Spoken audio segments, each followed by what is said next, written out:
Yo soy Mariana Rojas. Y yo Alejandra López, y esto es 1.5 grados, episodios antes, durante y después de la COP de la mano de especialistas, con la lupa puesta en los temas más relevantes para América Latina. Bienvenidas y bienvenidos al sexto episodio de 1.5 grados. Antes de contarles cuál será el tema de este episodio, les invitamos a seguirnos en su plataforma favorita y también nos pueden recomendar en sus redes sociales para llegar a más oídos. Y por otro lado, queremos recomendarles Clic Climático, una selección de noticias y recursos clave sobre cambio climático en América Latina. Se publica cada viernes y es un recurso de fácil lectura, ideal para periodistas y para quienes quieran conocer más sobre nuestro entorno. Pueden suscribirse en climatetracker.org/boletín/. Les dejamos el link en las notas del episodio. Y bueno, ahora sí vamos a nuestro episodio. Vamos a escuchar a una persona de Bolivia que está trabajando con un par de plataformas muy interesantes de trabajo territorial y con jóvenes. Así que escuchemos sobre ella. Hola, ¿cómo están? Soy María Fernanda Ceballos Heredia, parte de la plataforma boliviana Frente al Cambio Climático y subcoordinadora nacional de la plataforma boliviana de acción Frente al Cambio Climático, una plataforma juvenil conformada por jóvenes de Bolivia que realizamos diferentes acciones ambientales y de empoderamiento climático. Hola María Fernanda, nos da mucho gusto estar contigo en este episodio.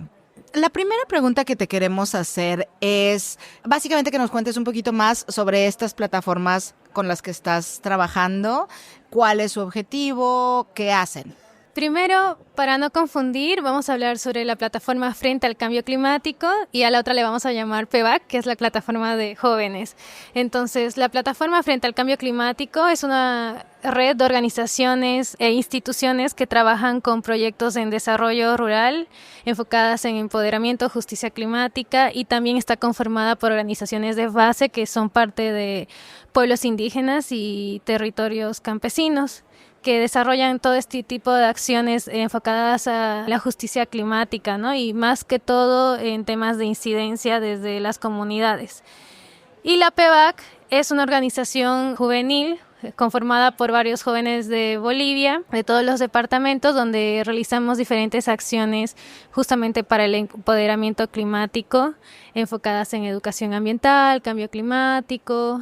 Estamos tratando de hacer ahora incidencia desde la juventud. Es por eso que ahora ya participamos también en estos procesos de toma de decisiones climáticas a nivel internacional. Y estamos buscando diferentes espacios justamente para incidir y poder llegar a otros jóvenes y que ellos se puedan sumar a esto que es acción climática.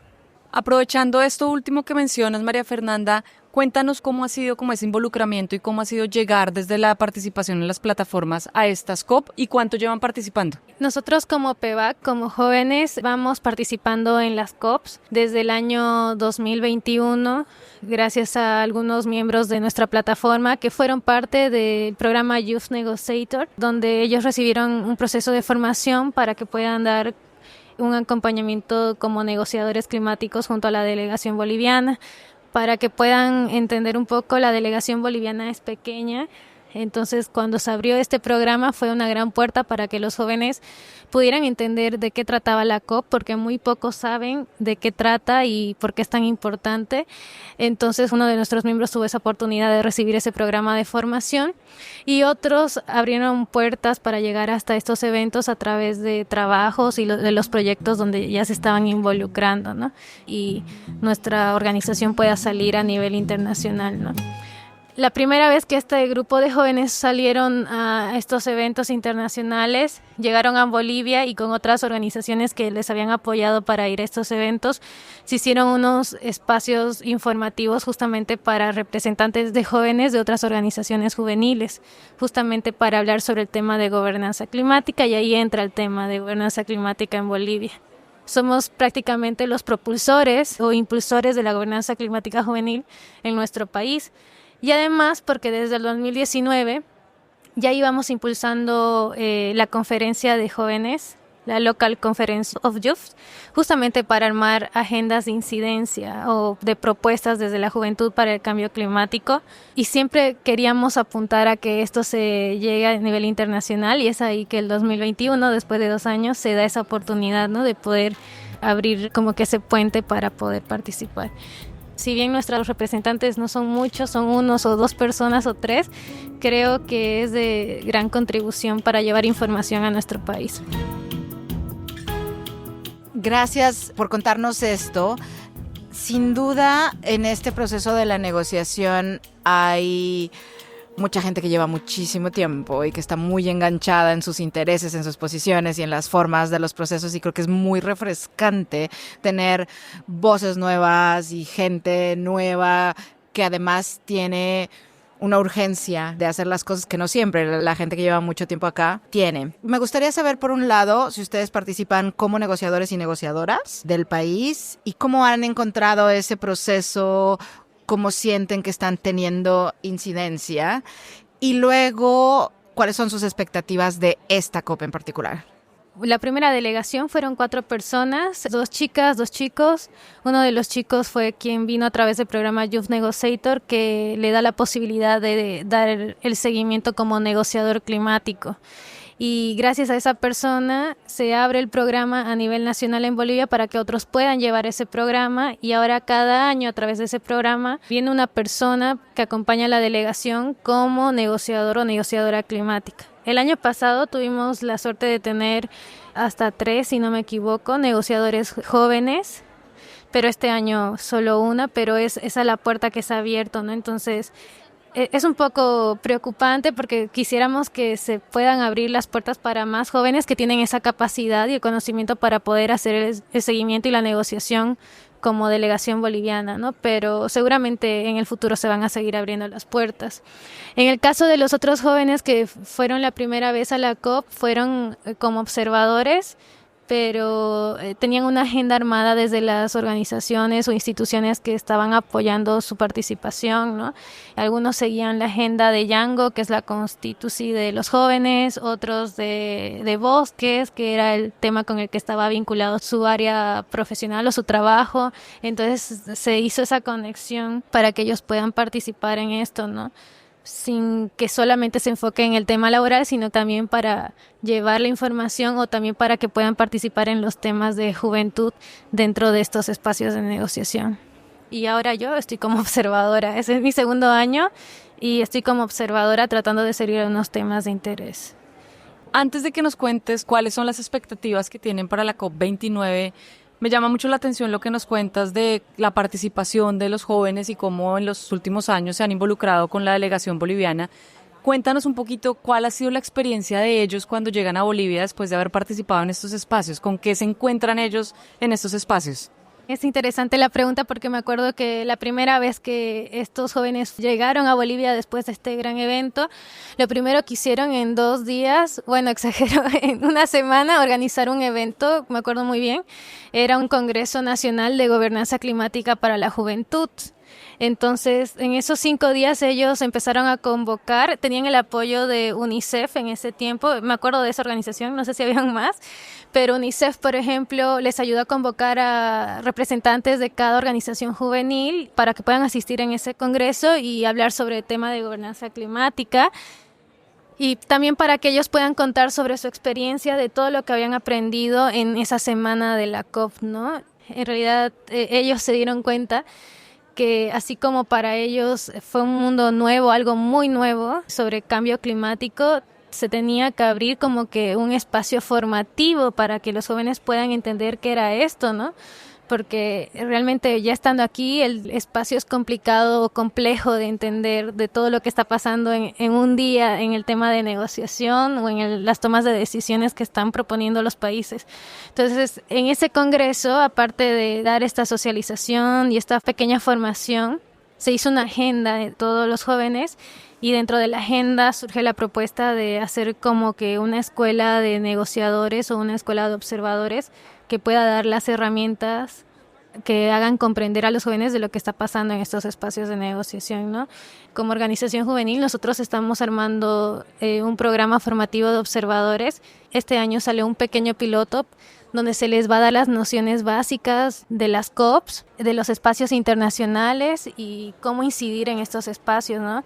Y con este piloto nos va a servir como una línea base para ver qué cosas fortalecer y el siguiente año ya armar un programa mucho más amplio que pueda dar las herramientas necesarias a los jóvenes y participar como observadores, tomando en cuenta que al año va a ser la COP en Brasil y que va a ser mucho más accesible para los latinoamericanos, ¿no? Y desearíamos que los jóvenes de Bolivia puedan tener la oportunidad de asistir en ese evento y que realmente tengan las herramientas y la capacidad para poder entender y participar en este espacio. Ahorita nos empezaste a hablar un poquito como de las dificultades de estar acá, ¿no? Es un proceso sumamente complejo. Yo hace mucho tiempo le llamo la vorágine, ¿no? Llegas aquí y te pierdes, ¿no? Como en todo lo que está pasando. ¿Cuáles son esos principales retos que ustedes han enfrentado al llegar acá? Algo que nos pasa un montón a la gente en América Latina es el idioma, ¿no? Pero también, pues, representando a comunidades indígenas, a comunidades locales, a veces el reto es doble, ¿no? ¿Cuáles son esos retos, pero también qué formas han encontrado de superar las barreras?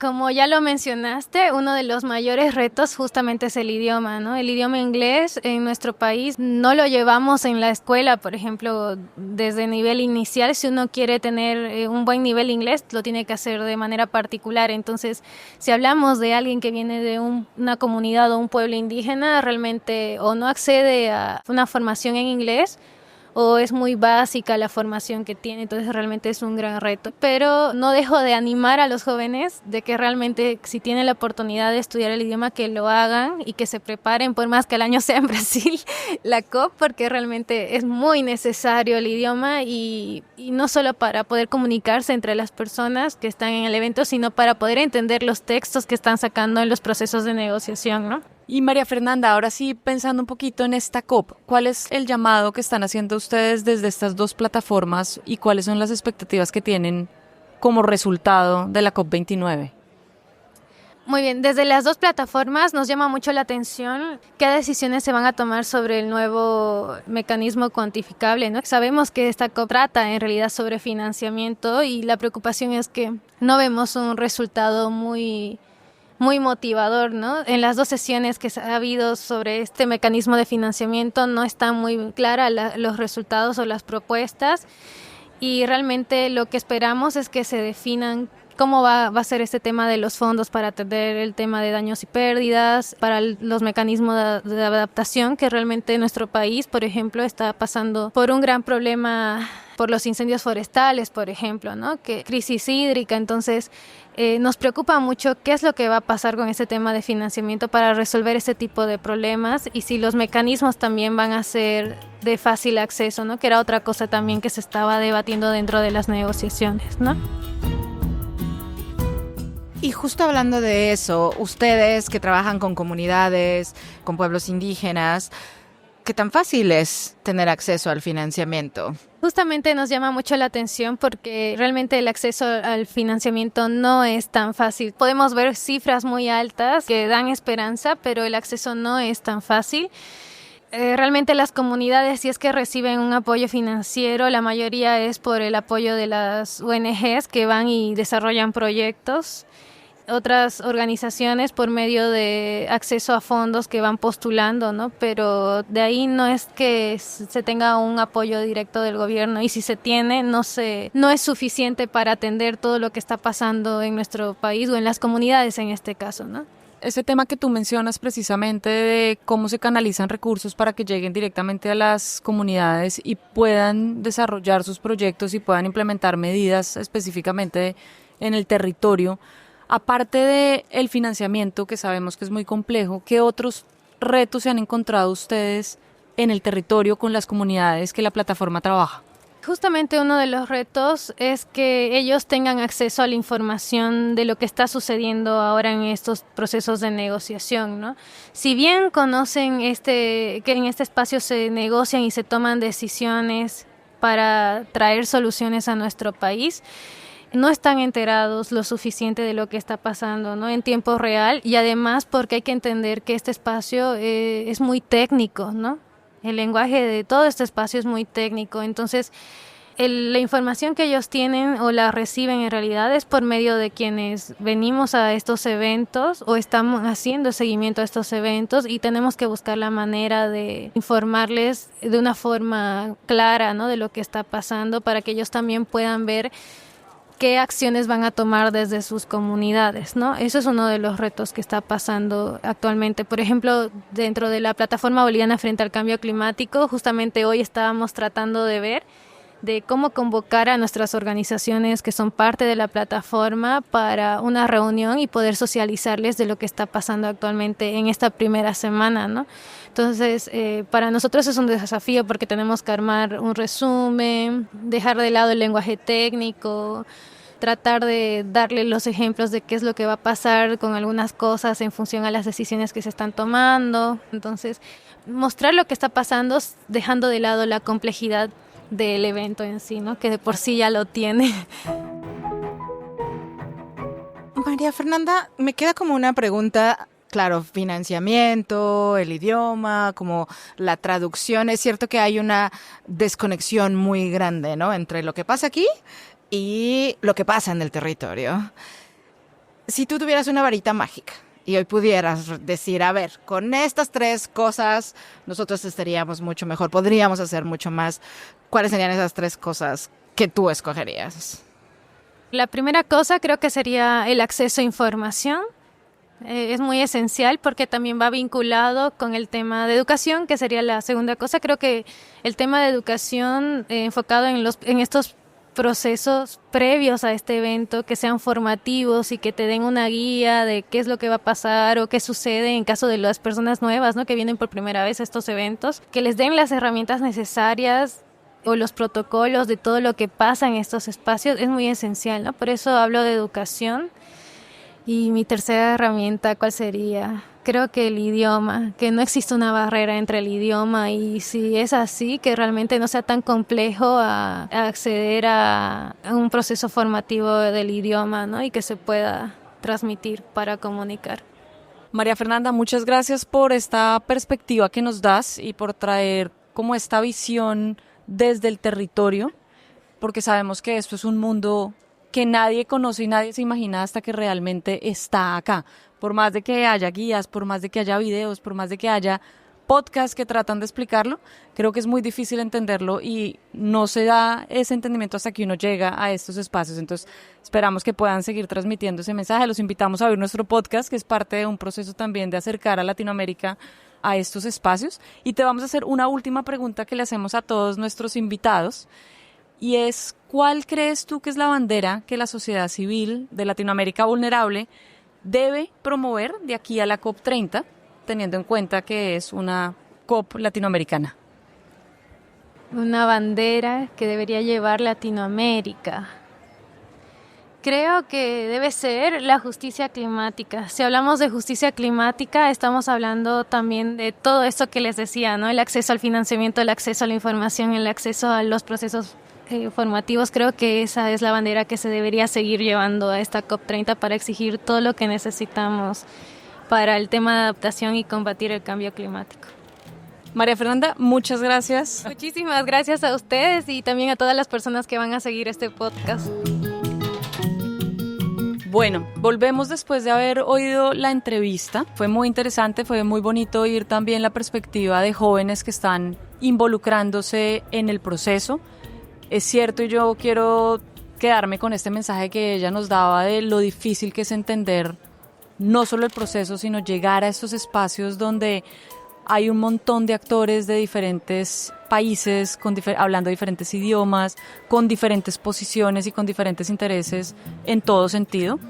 Y me parece muy importante estos procesos de formación que ellos mismos como jóvenes se han empezado a organizar para poderlo llevar a Bolivia y poder llegar a las delegaciones nacionales y poder ser parte de este proceso oficialmente y tener voz dentro de las salas de negociación. Entonces yo me quedaría con ese mensaje que me parece muy relevante. Completamente de acuerdo, y un poco lo que conversamos en estos momentos, que es cómo tratar de conectar lo que hoy no cuadra, ¿no? O sea, hay una desconexión muy, muy grande entre este proceso internacional que suena como muy abstracto y lo que pasa en el nivel local, y son justo este tipo de plataformas, justo este tipo de organizaciones que cuando empiezan a hacer ese clic permiten potenciar el trabajo. Bueno, de acuerdo. Con eso cerramos el episodio y recuerden que el próximo episodio de análisis estará disponible el miércoles. No olviden comentar y compartir este y otros episodios y etiquetarnos en redes sociales como @transformaglob usando el hashtag Latinoamérica Vulnerable. Nos escuchamos pronto. 1.5 grados es un podcast producido y editado por Alejandra López Carvajal, Natalia Gómez Gómez, Daniela Quintero Gallego y quien les habla, Mariana Rojas Lacerda. La mezcla y diseños sonoros son de Camilo Rojas Vallejo. Síguenos y escúchanos en tu plataforma favorita. 1.5 grados, un podcast de Transforma.